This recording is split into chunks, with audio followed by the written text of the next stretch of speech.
Hello friends, हम लोग CDP महामैराथन कर रहे थे और इसमें यूनिट फर्स्ट कर रहे थे जो बाल विकास है। इसके मैंने आपको डिसाइड बोला था कि मैं 100 क्वेश्चन करवाऊंगा।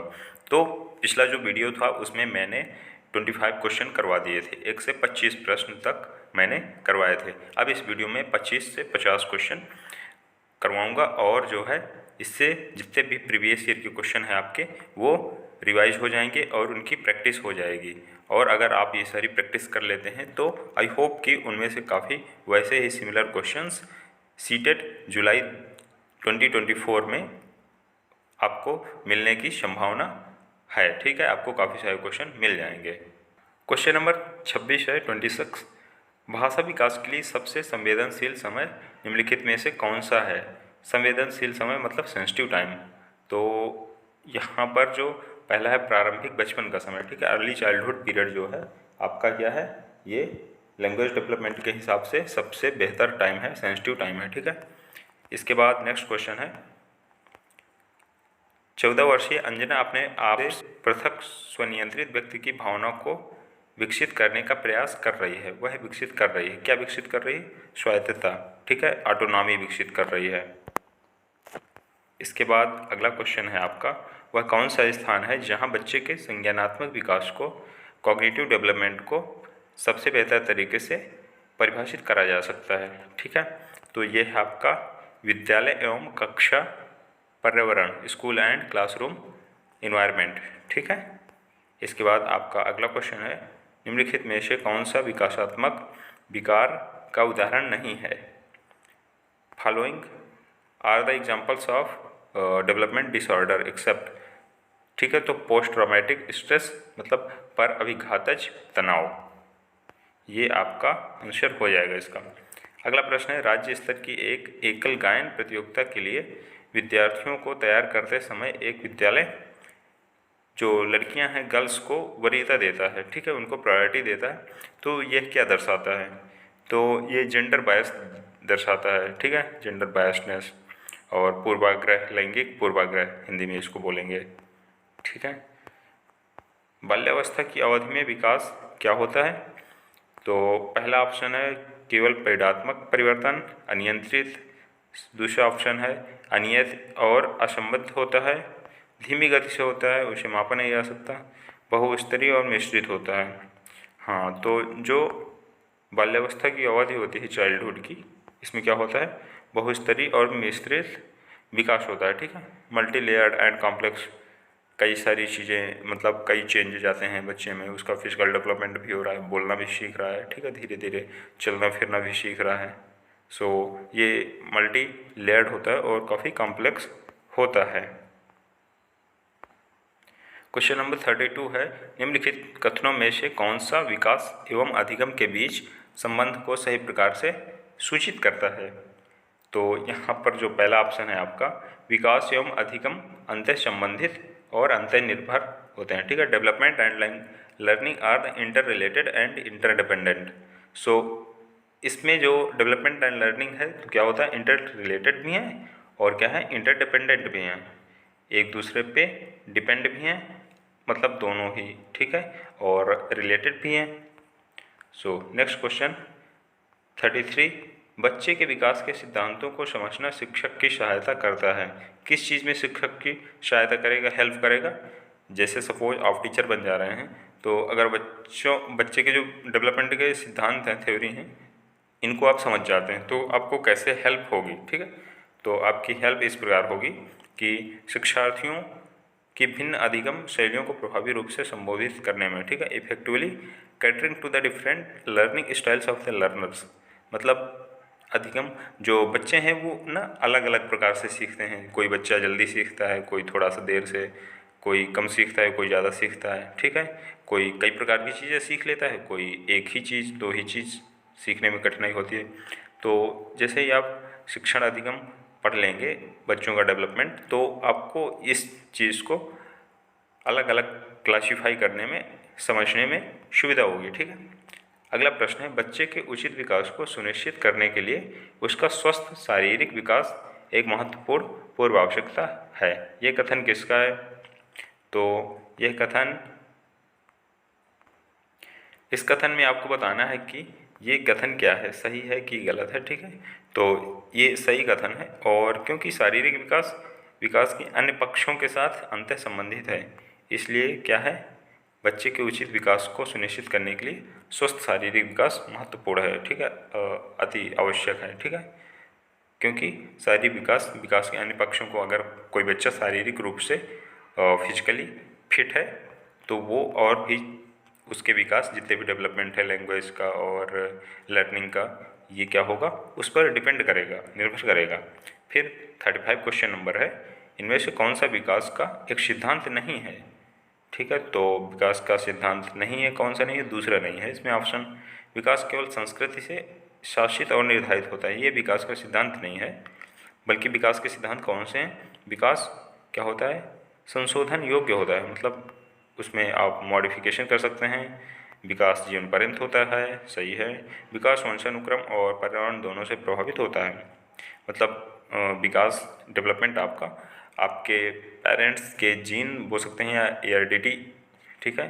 और जो इन्वायरमेंट है आपको अच्छा मिला है, ख़राब इन्वायरमेंट मिला है, काफ़ी पॉजिटिव है, ठीक है, तो ये चीज़ें प्रभावित करती हैं। अब आपका अगला प्रश्न है, विकास शुरू होता है, तो विकास शुरू होता है प्रसव पूर्व अवस्था से, ठीक है, प्री नेटल स्टेज से, मतलब जब गर्भ में ही बच्चा रहता है तभी से जो है उसका विकास शुरू हो जाता है। क्वेश्चन नंबर 37 है, निम्नलिखित में से कौन सा मुख्य रूप से आनुवंशिकता संबंधी कारक है। तो जो डिपेंड करेगा हेरिडिटी रिलेटेड फैक्टर आपका है, ये आंखों का रंग, कलर ऑफ द आइज, ठीक है। तो अगर आपके पेरेंट्स, माता पिता में से कोई का आंखों का रंग जैसे किसी किसी का ब्राउन होता है, ब्लू होता है, ठीक है, तो ये डिपेंड करेगा आपके पेरेंट्स की आंखों का रंग कैसा है, और तभी आपकी आंखों का रंग डिसाइड होगा, ठीक है। आनुवंशिकता को सामाजिक संरचना माना जाता है, ठीक है। तो कैसी सामाजिक संरचना माना जाता है, स्थिर, ठीक है, स्टैटिक। इसके बाद नेक्स्ट क्वेश्चन है, विकास के परिणाम स्वरूप नवीन विशेषताएं और नवीन योग्यताएं प्रकट होती हैं, ठीक है। तो नवीन विशेषताएं और नवीन योग्यताएं प्रकट होती हैं, ये कथन किसका है, किसका स्टेटमेंट है, तो हरलाक का, ठीक है, हरलाक महोदय ने ये स्टेटमेंट दिया है। इसके बाद नेक्स्ट क्वेश्चन है, विद्रोह की भावना की प्रवृत्ति निम्न में से किस अवस्था से संबंधित है। तो विद्रोह, जैसे बच्चे रिबेल करते हैं, काफ़ी कभी कभी क्रोधित जैसे हो जाते हैं या विद्रोह जैसे कर देते हैं, तो ये पूर्व किशोरावस्था, प्री एडोलसेंस एज का एक साइन है, ठीक है। जैसे प्री एडोलसेंस में बच्चे आते हैं तो वो विद्रोह करते हैं। फिर अगला प्रश्न है, शैशवावस्था के लिए उत्तम शिक्षण विधि है। तो शैशवावस्था के लिए सारी हैं, मॉन्टेसरी विधि है, खेल विधि है, किंडरगार्टन विधि जो केजी होती है, ठीक है। तो ये सारी विधि क्या है, शैशवावस्था के लिए उत्तम शिक्षण विधि हैं। इससे बच्चे क्या करते हैं, शिक्षा प्राप्त करते हैं और काफ़ी चीज़ें लर्न करते हैं। छोटे बच्चे केजी में जाते हैं, एलकेजी, यूकेजी ऐसे, ठीक है। स्तनवेगात्मक विकास को प्रभावित करने वाले कारक हैं। सो कौन कौन से कारक हैं, शारीरिक स्वास्थ्य और मानसिक योग्यता और थकान। तो ये सारे ही आपके जो ये इमोशनल डेवलपमेंट है इसको अफेक्ट कर रहे हैं, ठीक है। भाषा विकास का सिद्धांत नहीं है, भाषा विकास का सिद्धांत इनमें से कौन सा नहीं है, सो आपको अतिरिक्त शक्ति का सिद्धांत है, ठीक है। ये क्या है, भाषा विकास का सिद्धांत नहीं है, बल्कि इनमें से ऑप्शन कौन से सही हैं, अनुबंधन का सिद्धांत एक भाषा विकास सिद्धांत है, अनुकरण का सिद्धांत है, और परिपक्वता का सिद्धांत क्या है, एक भाषा विकास सिद्धांत है, ठीक है। इसके बाद नेक्स्ट क्वेश्चन है, निम्नलिखित में से कौन सा शारीरिक विकास का एक प्रमुख नियम है। सो शारीरिक विकास का एक प्रमुख नियम है द्रुतगामी विकास का नियम, ठीक है, law of rapid development. Law of जो रैपिड डेवलपमेंट है वो क्या है, एक शारीरिक विकास का एक प्रमुख नियम है, ठीक है। इसके बाद अगला क्वेश्चन है क्वेश्चन नंबर 45, माँ बाप के साय से बाहर निकल अपने साथी बालकों की संगत को पसंद करना संबंधित है। किस एज से संबंधित है, बच्चे किस एज में अपना घर छोड़ करके, मतलब छोड़ करके नहीं, वो घर में कम रहना पसंद करते हैं, और अपने जो हम उम्र बच्चे होते हैं उनके साथ समय बिताना ज़्यादा पसंद करते हैं, खेलना कूदना। तो ये होता है उत्तर बाल्यावस्था से, मतलब जैसे ही बच्चे बड़े होने लगते हैं, और इसको उत्तर बाल्यावस्था और कह सकते हैं कि प्री चाइल्डहुड नहीं, प्री एडोलसेंस, ठीक है, जो प्री एडोलसेंस एज होती है वहाँ पर बच्चे बाहर निकलना चालू करते हैं, और ये उत्तर बाल्यावस्था भी बोल सकते हैं इसको। सामान्य संयुक्त कोशिका में गुणसूत्रों के जोड़े होते हैं, ठीक है। तो the pairs of chromosomes in a normal joint cell, तो संयुक्त सेल में, ठीक है, एक जोड़े में मतलब कितने होते हैं 23, और 23 के 2 जोड़े होते हैं, ठीक है, जिनको बोल सकते हैं जाइगोट। और क्रोमोसोम्स में 23 जोड़ा एक, और मतलब 23 के 2 जोड़े होते हैं, ठीक है। और ये दोनों पेरेंट्स, माता पिता मतलब मदर फादर के ज्वाइंट उससे बनते हैं, ठीक है। बच्चों के सामाजिक विकास को प्रभावित करने वाले कारक हैं, कौन से कारक हैं जो बच्चों के सामाजिक विकास को प्रभावित करेंगे? तो ये है सामाजिक परिवेशजन्य, ठीक है, तत्व। आर्थिक तत्व प्रभावित करता है बट उतना नहीं, शारीरिक तत्व, वंशानुगत तत्व, और जो सबसे ज़्यादा प्रभावित करने वाले कारक हैं वही है सामाजिक सोशियो इन्वायरमेंटल एलिमेंट्स, ठीक है। ये सबसे ज़्यादा बच्चों को प्रभावित करेंगे। बाल विकास में क्या है, उपरोक्त सभी पर क्या होता है, ध्यान दिया जाता है। पहले ऑप्शन पढ़ेंगे। प्रक्रिया पर बल दिया जाता है, वातावरण और अनुभव की भूमिका पर बल दिया जाता है, गर्भावस्था से किशोरावस्था तक का अध्ययन होता है। हाँ, ये सारे सही है, ठीक है। अब क्वेश्चन नंबर 49 है आपका, विकास की किस अवस्था में बुद्धि का अधिकतम विकास होता है? ठीक है, बुद्धि मतलब आपकी जो इंटेलिजेंस है सबसे ज़्यादा बढ़ती है, तो ये होती है किशोरावस्था में, एडोलसेंस में। और इसमें सबसे ज़्यादा जो इंटेलेक्चुअल आपकी डेवलपमेंट होती है इंटेलिजेंस का, ठीक है, आपका दिमाग खुल जाता है, तभी तो उस एज में IIT JEE और नीट ऐसे बड़े बड़े एग्जाम बच्चे निकाल लेते हैं, ठीक है। निम्नलिखित में से कौन सा वृद्धि और विकास के सिद्धांतों से संबंधित नहीं है?